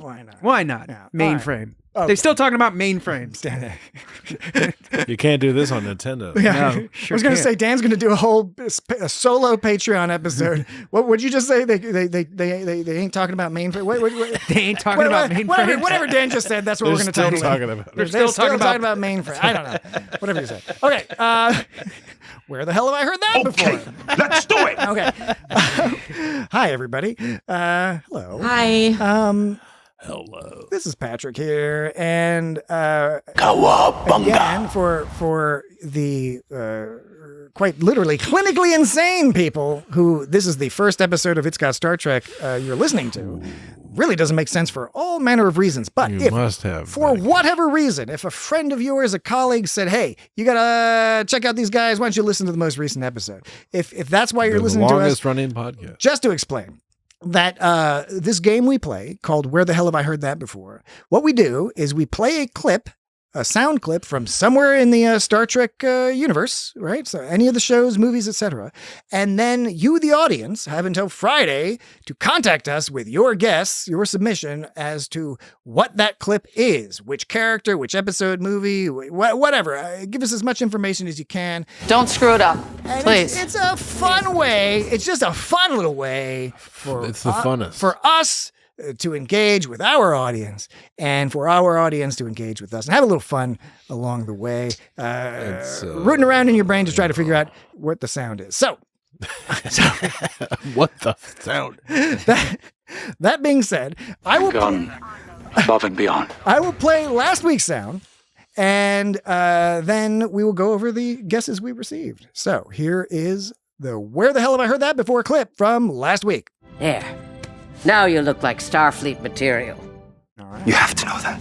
All right. So I do, by tradition, I always offer Dan and Jesse here first dibs on taking a guess. What do you think? Either of you have any guesses?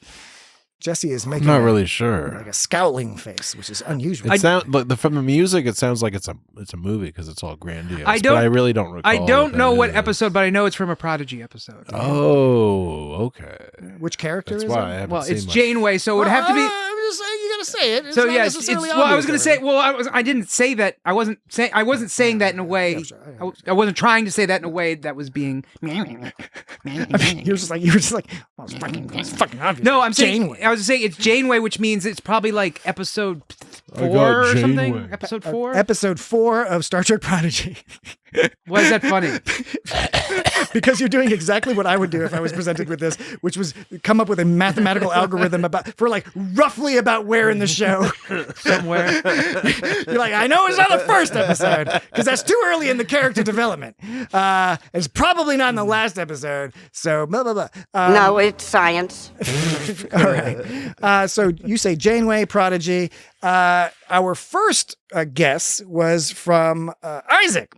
Who sent in a guess. Hell yeah. He sent in a guess via WhatsApp because we have that sort of relationship that we are WhatsApp friends. Isaac says, "Hi, Dangle, Wangle, and Jangle. Hi. I'd love to play Fuck You, You Don't Really Know That Sound." Or AKA FYYDFKTS. I don't get it. It's Janeway. I think she's making some Maquis into Starfleet. But I think that. So I'll go Prodigy's Supernova Part 2, which is roughly when they join the Academy.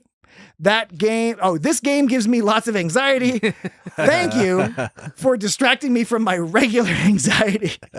Lots of love, Isaac. All right. Thanks, Agamus. Sorry about that. So I can tell you, Isaac, that you, like Dan, are on the right track. It is Janeway. It is Janeway from Prodigy. But it is not from Supernova Part 2, though your logic makes sense. We should have him back on the show. We should. I agree. And Come, let's go, Rocket Boy. In the meantime, everyone should listen to Trek 365 because it's Jam-eaters. awesome. Yes. Yes. One thing that's been great about this game is we've been hearing from all sorts of listeners who haven't written in or commented before. So we are excited by that, and we encourage other folks, if you've not reached out before for one of our other games or emails or anything, this is a good opportunity. So on Facebook, we have a guest from Alan, and Alan says, "Hi, hosts." And I was like, Hi. Hi. you don't know the half of it. Yeah. Hi, hosts. I can't quite place the episode, but I know it's Janeway and Prodigy. I believe she is interacting with Dahl. If I had to guess, I'd say somewhere in the middle of season 1, but my memory of the specific timeline has evaporated. Thanks for the awesome podcast. It's not even that old of a show. Yeah, well, there's so much Star Trek out lately. It does sometimes tend to run together. What a puzzle. So I know Alan didn't provide a specific guess, but he got pretty fucking close just with what he was talking about. Can it be? And then we did get an email from Amy, who's a regular contributor to this. Amy says, this week's clip is from Prodigy, Season 1, Episode 10, Asylum, at 4 minutes and 47 seconds. Janeway is pinning a shiny new badge onto Dahl's shiny new Starfleet uniform. Now, here's the interesting thing. Now, Amy is correct here, or at least basically correct. It's always been you. It is Janeway. It is Prodigy. It is the episode Asylum. It is at 4 minutes and 47 seconds. And as she describes it, it's exactly Yes. right. They're about to go. Amy's on- always getting the time. They're about to board some station, and they want to disguise themselves as Starfleet officers. And Dahl is freaking out a little bit because he's like, That old chestnut again. Come on. What if they don't believe me? But here's the curious thing. Amy says it's season 1, episode 10. However, most sources say it's season 1, episode 11. That's a lie. No, but not all of them. It's one of those ones where I don't know. Maybe it's maybe Prodigy. I forget if Prodigy has that thing where That's a lie. Maybe the pilot episode was broken into 2 episodes and some counts and some. I don't know. You know how Star Trek can be. If you're listening, This one is a doozy. The pilot wasn't super long. Well, I don't know. If you're listening to this podcast, you know that Star Trek numbering can be a little weird sometimes. But anyway, thank you. Thank you. Said maybe. Thank you, Amy. Thank you, Alan. Thank you, Isaac. Thanks, Agamus. For your guesses. Now, all there is left to do is to play the clip for next week. It's either that or death. Pick 6 million ways to die. Choose one. What's that? Where's that from? What's that from? Oh, it's a song by Cuddy Ranks. I'm not familiar with that song, but I've heard that clip. But Yeah. anyway. Cuddy Ranks. Okay, now I'm going to play the clip. I'm going to play it twice. It's either that or death. No. Pick one. That's 6 million ways to die. Choose one. 6 million. Now you're gonna have to listen real closely. All right, I'm hoping this is not too difficult of one because I just want to I wanted to give people a bit of a challenge this week. I'm positive. What a puzzle. I'm positive somebody out there is going to get it though. So please, if you think you know this, write in because you could be the only one to do it. So I'm willing to put my life on it. without any further ado, Dan is going to stop playing clips, and then I will play. have absolutely no doubt about that.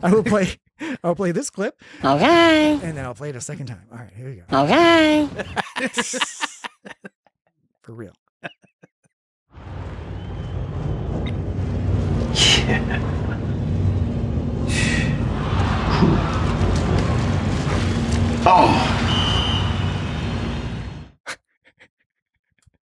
Now, Okay.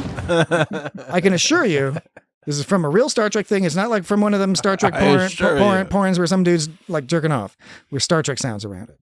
It's not one of those things. Fan fiction. This is from actual Star Trek media property, Right. canon media property. So I'm going to play it one more time.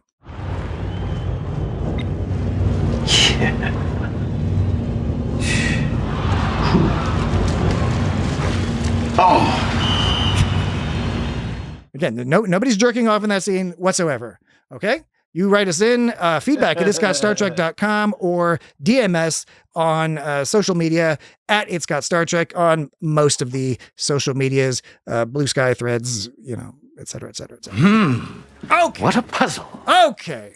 All right. Looking forward to hearing people's answers. So now we can conclude our discussion of this wacky Permanently. episode. Didn't you had some list business? What was going on here, Dan? Bagana bagoo. Did you have a bagana bagoo? We weren't looking for a handout, but I guess they had more important fish to fry. Well, I mean, there's just the basic trial stuff. If we want to talk about the trial, I'm into talking. We can jump off. Okay. Jesse and I, you can make a point, and then Jesse and I can come up with some sort of clever retort. The trial starts with Braca. He has a sob story about how the Federation aid ships were flying past their colony, leaving them to die. That's like, is that really like just his sad backstory, or did he just make that shit Well, up? see, this is a big question in this whole thing: is how much of this is Braca getting his facts wrong, and how much of it is him exaggerating? Because I think it's a little of both. Little of both. Yeah. Little of both. So apparently his dad tried to take down one of the ships as a result because they needed food with a missile, but he missed. And so the Federation retaliated by raining red hellfire, which we were meant to take literally red hellfire. Right. That was meant They just went crazy and the vaporized the whole Federation place. has only used blue and green weapons. See, now the thing is when I heard red hellfire, I didn't know I was supposed to take red hellfire literally. I didn't know. Yeah, I didn't know that think they that at literally first, had to be red. I thought it was just an expression they meant. Because it sounds very poetic. Yeah, honestly, I think you can take it both ways, see- or literally simultaneously. Well, see, that's the thing, because it's News Braca, I just think he's being dramatic. But apparently he literally meant red. It's a boy who cried wolf situation where these folks like Newsbraka, you start to be like, okay, like what? But the thing is, you're so full of shit. Like I can't tell what's nonsense. I know, but as the audience, but it fucked me up as the audience because like they took him literally and they were right. It wasn't. You hear that, Paramount? You fucked Dan up. But like Dan just said he's like, it fucked me up. Sabotage. That's intense, dude. I'm just saying that Ake and Caleb and everyone else knew that he literally meant the color red, but I, as a viewer, did not know he meant the color red. Anyway, I thought he was just being dramatic. So right, and so that's the deal. And he's all like, "Fuck all that. They fucked us up." And then Ake says, "No, you're wrong. Starfleet never opened fire on civilians." And he accuses them of studying Omega 47 to make a weapon. And then she was like, "No, we were making a power source." And she's like, "A single particle can provide an entire planet for 1 million years." And she points out that Braca is indicting the Federation for supposedly using it as a weapon, all while he himself is using it as a weapon by holding the Quadrant hostage with it. He projects. Yeah, he accuses the Federation of making weapons, which he himself is using as a weapon. Right. But then Braca says she got Caleb to. Braca says you got Caleb to join Starfleet. Ake, you got him to join by telling him that you'd help him find his mother after you took his mother away. It makes it seem like this was an elaborate plan by Ake, that she jailed his mom, so she had leverage to force him later to join Starfleet. Ake asked Braca what he was mining. He gets strontium. He said he wanted to trade with the Federation, but they didn't want to. And she was like, "Look, dude, strontium is a lot. That was a lot more than most of these planets had. Right. We didn't just ignore you. It's like there were people even more in need than you." I like that point where she was, because you can. Some people just needed body bags. It was interesting watching it through the second time, knowing that line of logic that Ake brings out, because when you hear his first sob story, it immediately you're like, wait a second. You lived on a mining colony? Yeah, right. Yeah, right.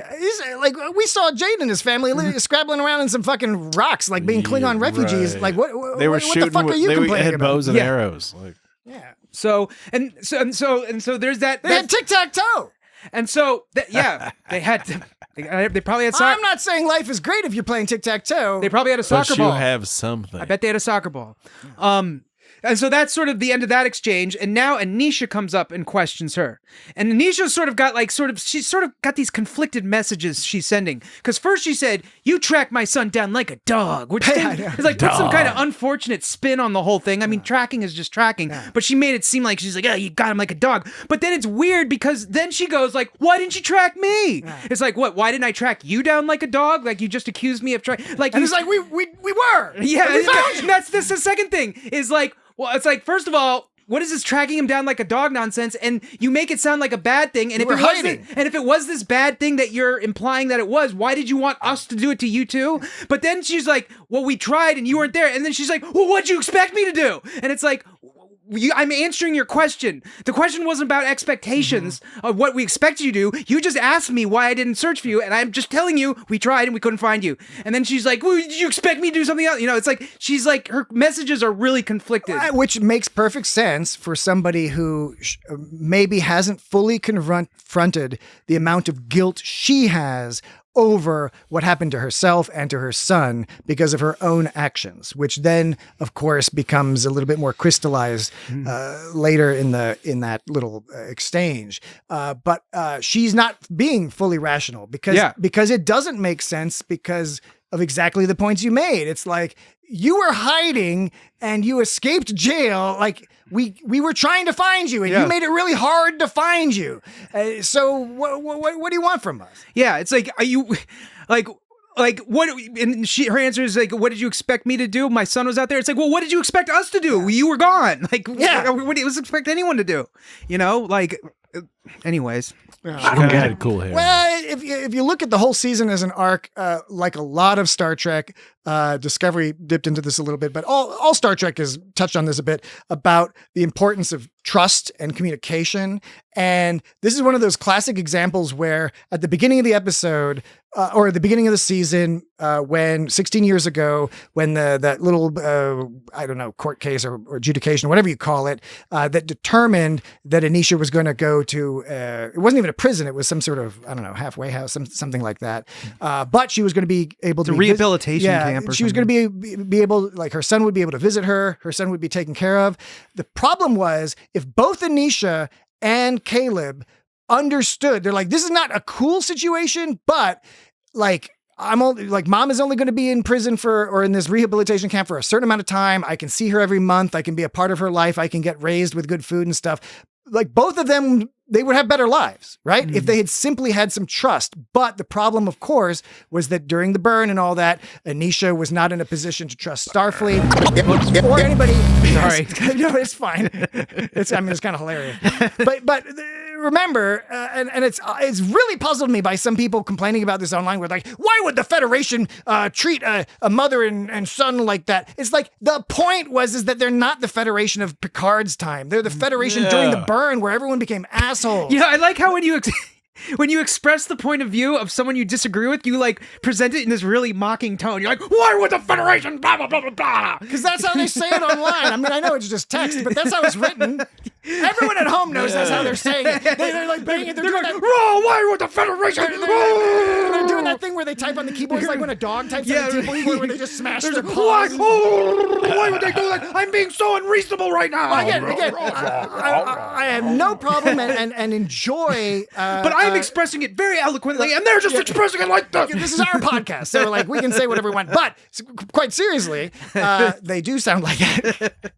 But more importantly, I'm all about enjoying debate and critique, legitimate critique. But as I mentioned earlier, it's funny when people make critiques that don't make sense. It shows that they either didn't watch the show or they didn't pay attention. Agreed. And again, a key thing is yes, the Federation was some bullshit for a long time because the point is that when everything went to shit, they couldn't keep their ideals together. They tried their best, but they were still getting real militaristic. That's why they had a fucking war college. They had to be like, everyone's all like, war all the time. Earth fucking quit the Federation and became super militarized. It's not great that happened, but it's also something that makes sense. You would hope people wouldn't make that decision, but you also understand in a storytelling frame that's what's happening. And now we're getting to see the Federation trying to dig itself out of that. And Caleb and Captain Ake, they're part of that, and they got to do it publicly because of fucking dumbass News Braca, who was broadcasting. He had his own propaganda, but since he believed his own propaganda so much, he didn't realize that he was going to get trapped by Ake and Caleb into. Well, you're moving ahead. You're moving. I'm not gonna. I won't spoil it. Dan's gonna. I'm just saying you're moving ahead a little bit. Well, moving right Dan along. will refer to this momentarily in one of the bullet points. Okay, right, I'm ready to go. This one is a doozy. Show me some pretty streaks of light. That's her warp phrase. You know? Yeah. That wasn't so hard, was it? Sort of engage or hit it. Yeah, I know. Just like, let's see some pretty streaks of light. That's great. Okay, so we just ended with couldn't find you, Bob. So Anisha said, this is a part where Anisha said she's like, Braca's the only one who risked anything for me, basically, which is like from her perspective. From her perspective, but we mentioned earlier, like in the episodes prior, she was like, no, I was never with them, and now she's like, oh, he's the only one that cared about me, and so she's he didn't care about her. She was useful to him. Yeah, right, and it's just she has very conflicted feelings about Braca because on the one hand she appreciates him, but on the other she hates him or something.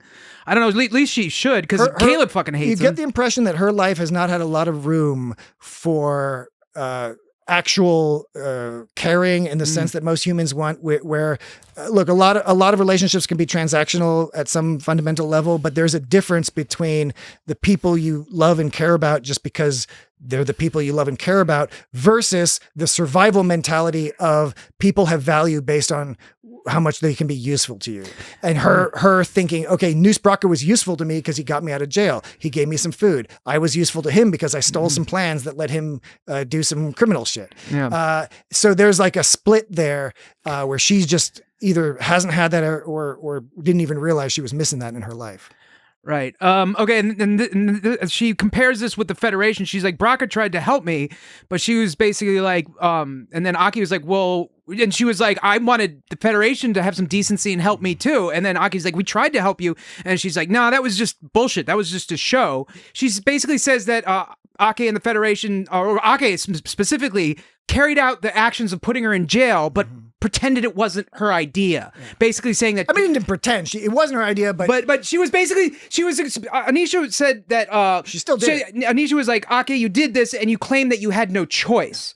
And of course she had a choice, but she basically said it wasn't her fault, she had no choice. And then she resigned, but not before sending Anisha to jail first. Which it was a brilliant point, and Holly Hunter did such a good job of showing the pain on her face at the guilt of agreeing with Anisha, because Anisha was like, there was a very short line, that short exchange, but it had so much information, because the information Anisha had was, you know what?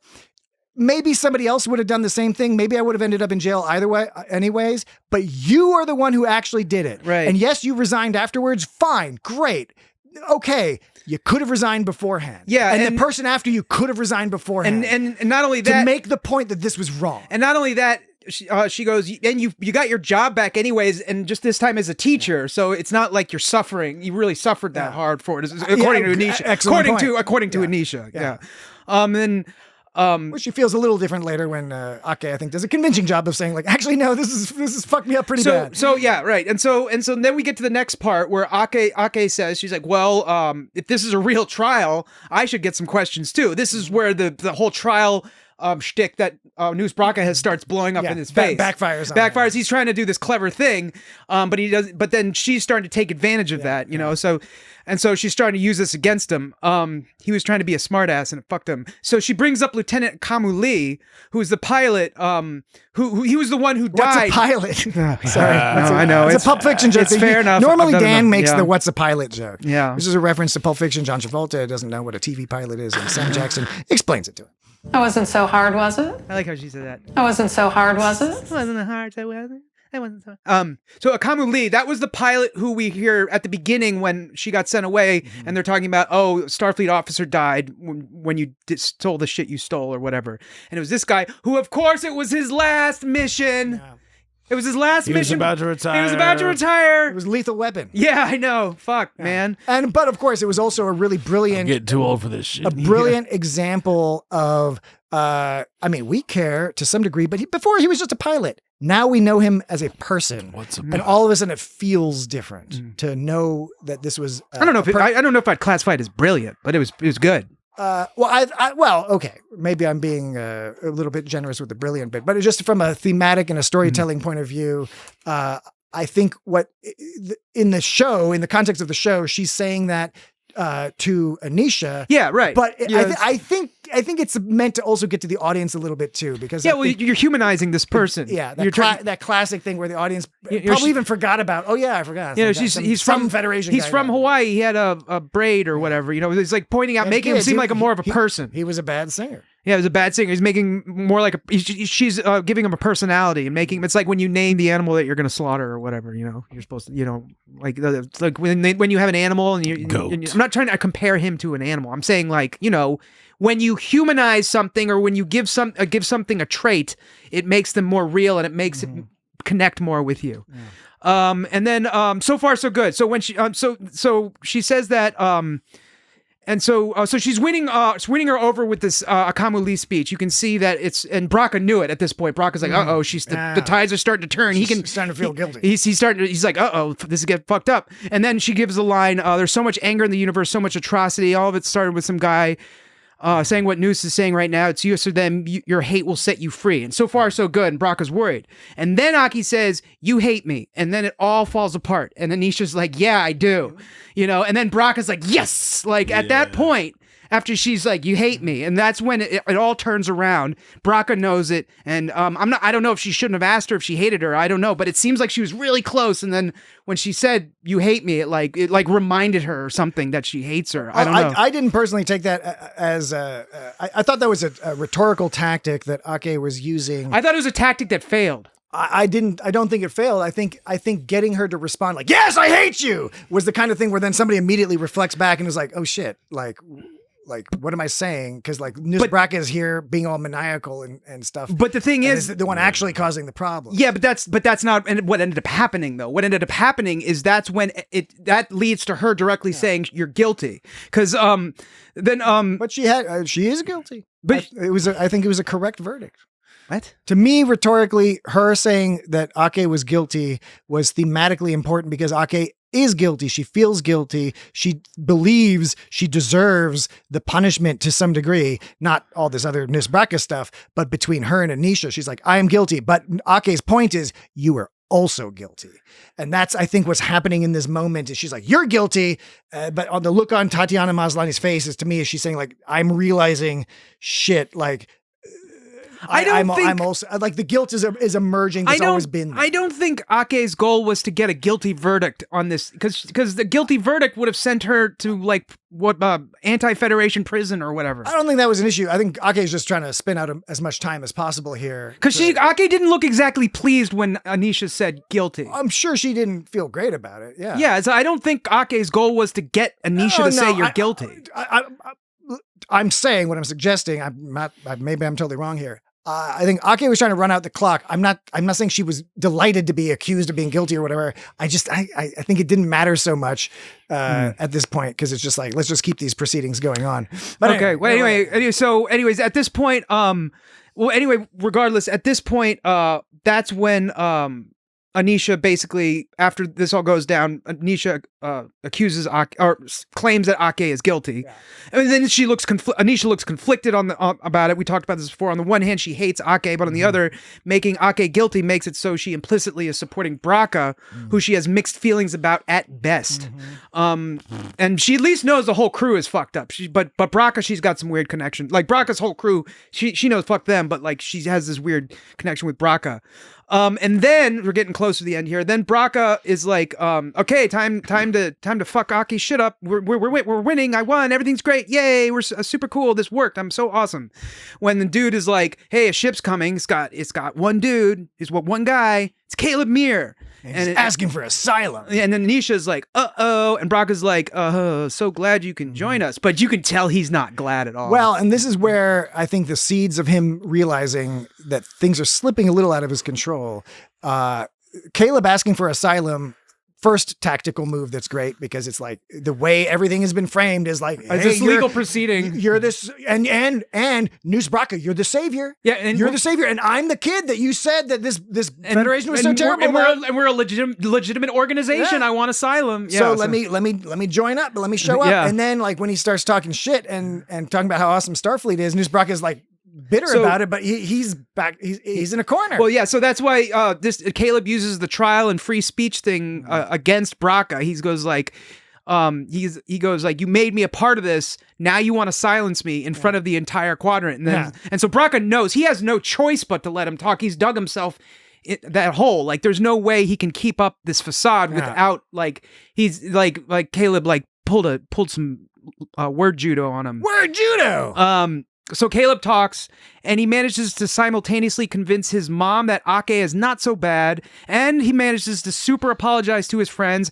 and thank Ake. He does this all in one speech. It was great. Yeah, it was a good speech. And then I like Darren was all smiling. He was all like, "This is great." And Braca sees it happening, but before Caleb's halfway through, Braca already knows he's fucked. Yeah. And then as a last-ditch effort, he claims that the whole speech was a result of brainwashing, which you can tell was just like really desperate. And then there was that funny joke about the Starfleet anthem. Well, there is no Starfleet anthem, but what a good suggestion. Yeah, because he's like talking about Starfleet, patriotism or whatever you call it. And I don't know if patriotism applies to that. But, anyway. Yeah. And then nail in the coffin. I'm not sure why she didn't bring this up before the guilty verdict, but now she brings up the whole red hellfire thing in strontium. She says to Caleb, Caleb, what do you know about strontium? And he's like, it's cheap, but it's lethal and explodes when it hits shit. And And then she's like, "Does it burn red?" He's like, "No, it's like it doesn't burn red." Or no.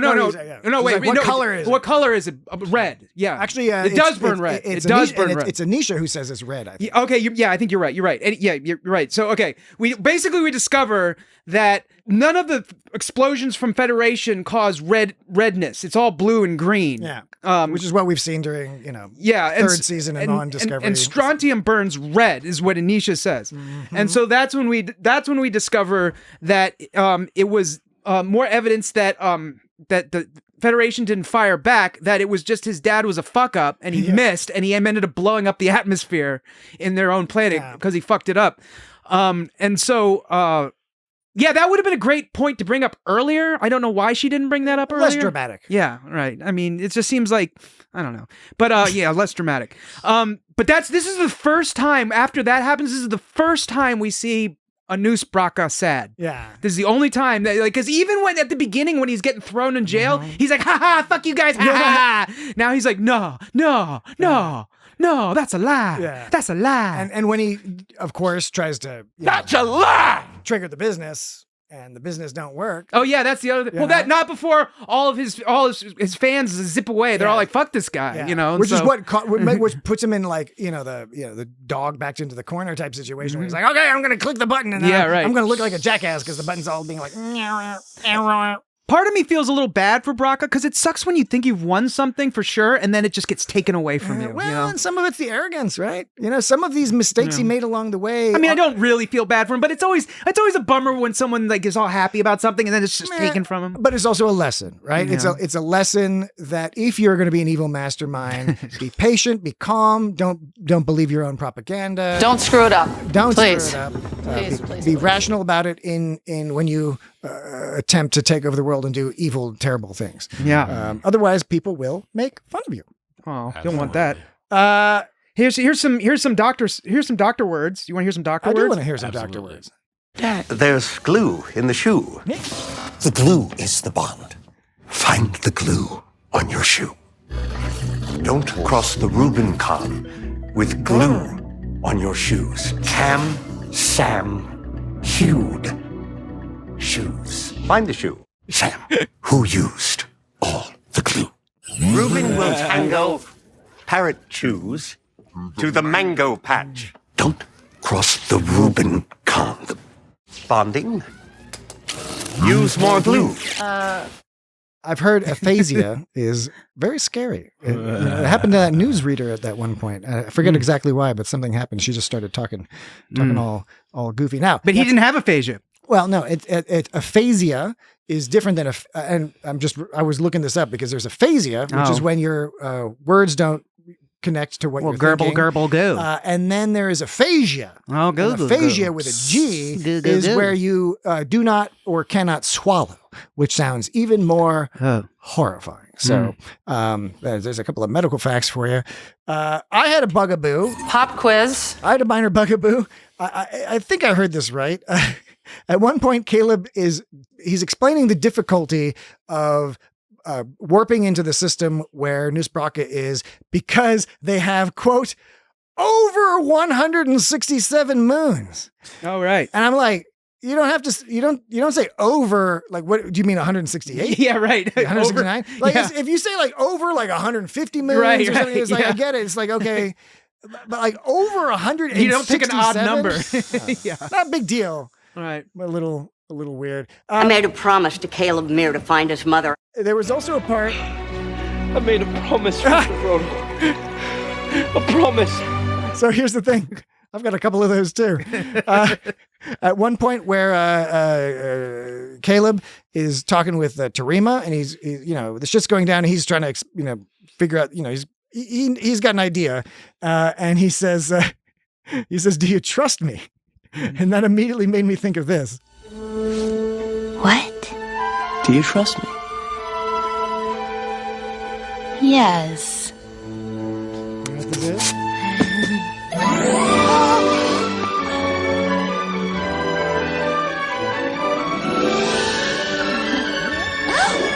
Almost there? I can show you the world. Oh, right. I think that's about as much as we can play without shining, shimmering, splendid. They had and speaking of Caleb and Tarima, they had a cutesy couple moment when he goes, Stop me if I say something stupid. and she immediately goes, stop. You're already stupid. You're already stupid. You said something stupid. You didn't have to say anything after you said you're stupid. Speaking of Disney's Aladdin, do you remember at one point where he was giving that little speech and he was like, I learned that I didn't only have to be a space rat. That also made me think of Aladdin. Ah, another Aladdin. Riff raff, street rat. Whoa, that was where the stereo was going in my Did left. you like that? Did you like that a little bit? I am fed up. The one last one I had that made me giggle was Caleb is giving this little monologue at the very end of the episode. There's sort of a voiceover and talking about this, that, and the other thing. And at one point he says, I didn't know that life could be more than survival. Now, did that make either of you two gentlemen think of anything? I didn't know that life could be more than survival. That song, I will survive. It is a song, but it's not that song. Oh, It's like Mr. Belvedere. Mr. Belvedere. That's right. Streets on the China, never met it before. Who cares? Leon Redbone. Jacket, as you came through the door. That's impossible. No one glares. You said you'd help But me. sometimes things get turned around and no one spares. Do you remember the whales? All hands look out below. Pop quiz. There's a change in the status quo. Pop quiz. Gonna need all the help that we can get. The rest of the bathroom. According to our new arrival, life is more than mere survival. Save it. We just might live Stop. a good life yet.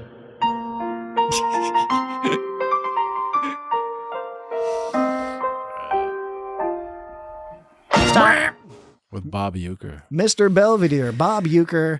I watched the hell out of that show. 6 seasons. Yeah, I like the that was brief. the show. I like the brief but noticeable reference to Discovery and the mycelial network. They were thinking, can we use the mycelial network to get through the thing? And there was a brief Discovery cameo at the very end. I only saw it on the internet in screen grabs. It's part of the montage, and you know we see the cadets hanging out. It kind of looks like that scene in Star Trek 3 when the Enterprise is coming into space dock, except in that one everyone's looking at it because it's all fucked up. But in this one, the cadets are just kind of chatting. They're not even looking out the window, but out the window in the distance, you can see the Discovery sort of floating by. Kind of cool. Kind of cool. Another reason to rewatch the episode. Oh, and this I like how they bring it full circle with Reno and Caleb. When she goes when she asks him at the beginning, she's like, remember at the beginning of the year, what was the line? Oh goodness gracious. Something about oh goodness gracious me. Oh goodness gracious. Jesse, what's this guy up to? Oh goodness gracious. It was sorry, that was terrible vamping. She goes, very few people would have turned around. Remember the first day of class when I asked you to tell me who you are? You just told me. Yeah. You know, and then just through his actions of helping his friends and stuff like that. And they were all brought it back to the beginning because I actually almost forgot by that point that he was like, they were strifing at the beginning. They had the problems at the beginning, but it all came around at the final end. They brought it home with the whole like, he fight, because she was all like, no, tell me who you are. And then he finally did, just through his actions. Now, what about these awesome end credits? Did you? I don't know if you, because I got all of these on my phone here. I like Laura Thok defenestrated 3 opponents at a Tongo tournament, which means she threw him out of the ring. Yeah. Just to explain to the audience, I'm positive most everybody caught this because defenestrators like throw out the window. It was immediate, right? Which was instead of the regular credits that had baby pictures of the actors who played the characters, and then little quotes next to them as if it were in some sort of a yearbook. Now, okay, sometimes you're the squatchel fuss, sometimes you're the kinney bug. So just keep flying. Yeah. Squatchel fuss. No, a lot of them are really weird and goofy. We won't read through all of them, but I did think that was good. I like the... First of all, I liked seeing the pictures, but then some of the ones were pretty funny. There was one for Charles Vance. Don't call me Vancy Pants. Yeah. I'm just a regular guy. Nova Squadron desired nickname Hellraiser. Nova Squadron actual nickname Fancy And it's funny because that picture makes him look like something out of Top Gun or something like that. Yeah. I like Jaden's Gormagander and Chives omelet. That Yes. he makes. Yes. Oh, it was so funny. Sam, the president, founder, and empress of the Captain Sisko fan club. As the one for Stephen Colbert, for the digital dean of students, says, in another life, would be wearing a jaunty chapeau, most likely to have an existential crisis. Number one wish, laryngitis. Oh, that's only funny because the one before is oh yes, you're right. The computer's number one fear is laryngitis. Athena's computer. See, Athena says number one fear is laryngitis, and the doctor number one wish is to have laryngitis. Yes, there's also this one is interesting because it says Darum is the winner of the 3196 Prince for a Day contest, less than 45 minutes. So I guess we're to assume that the length of the day on Kionia is 45 minutes. Or at least whatever planet. I hadn't considered that actually. I'm not sure what they're implying with that. Yeah, man. I would 100%. Maybe it's another planet. Peculiar. Could be another planet because he's already a prince on a or whatever. I'm a prince, honest to God prince. Genesis is a party DJ. Genesis is a party dude. You can't do this on Nintendo. Darum is cool but rude. Cowabunga. TMIT. Oh, and as we say, new listeners won't know this, but regular listeners will know. As we say every week, never lower your eyes to an enemy. I made a funny. All right. Come on, guys, I made a funny. Any other major points you want to make about this episode? Fantastic, great season. No. That's impossible. No.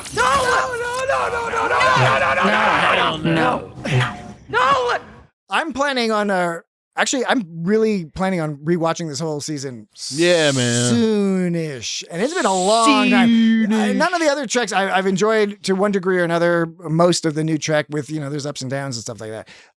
This is the first one I'm kind of excited to go back and watch it from the beginning. Lower Decks was a little like that. I'm sorry, the pictures. Yeah. I was most interested in the picture of Robert Picardo as a kid. He looks. You can see the resemblance, but he looks very different. You can tell it's him, but his whole demeanor, something about his whole demeanor feels a lot different somehow. I think I see what you mean. Yeah, there's something different. Something different. All right. Something different. All right. Another regular feature. It's not the same, it's different. It's not the same, except different. Another regular feature of the show is Dan likes to point out people's differences. Yeah. and what women do in the bathroom.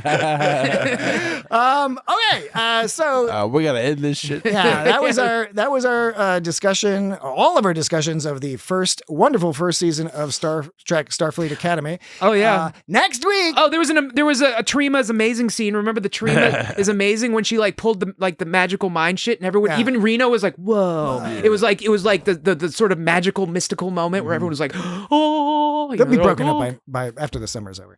Oh yeah, it'll be. I'm gonna get with Genesis.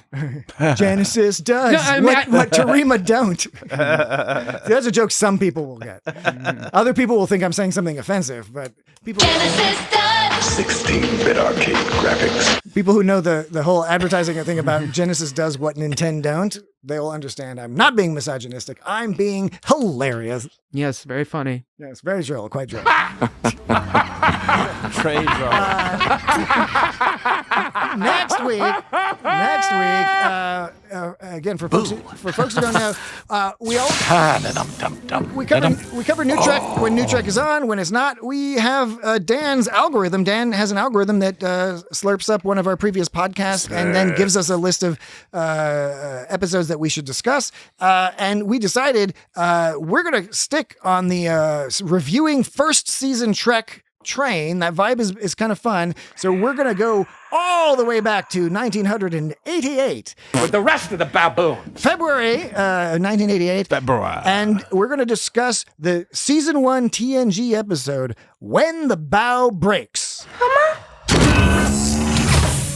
When the cow quakes. That's TNG season 1 episode 17. Wesley's in it. There's some kidnapping of children. Wesley. It's the season 1 episode. It's going to be wild. What's it folks. called? It's called When the Bough Breaks.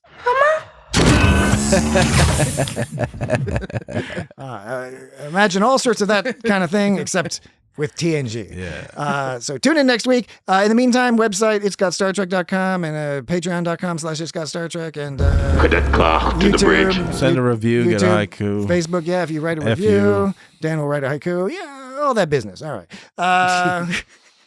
That's impossible. Goodbye, You made folks. me a part of this. Now you want to silence me? Goodbye. In front of the entire quadrant? I don't want to silence you. I just want to go home. Well, I was saying, I was like, I want to go home, but I am home. I want to go upstairs. I'll go upstairs to my bed. Good night, everybody. Well, folks, we've laughed, we've cried, and now it would seem that at long last we have come to the end of the line. Get out of here. Go. Shoot. Vámonos. Get us out of here! Okay, with the modified Harry and the Hendersons. What the hell are y'all doing out here? You're supposed to be in there with the rest of the baboons. What are the only two people in the universe who hate each other more than they hate me doing together? What a puzzle. Is this like an enemy of my enemy thing? Oh, enemies-in-law? Hey, I just coined that. That's funny. Somebody write that down.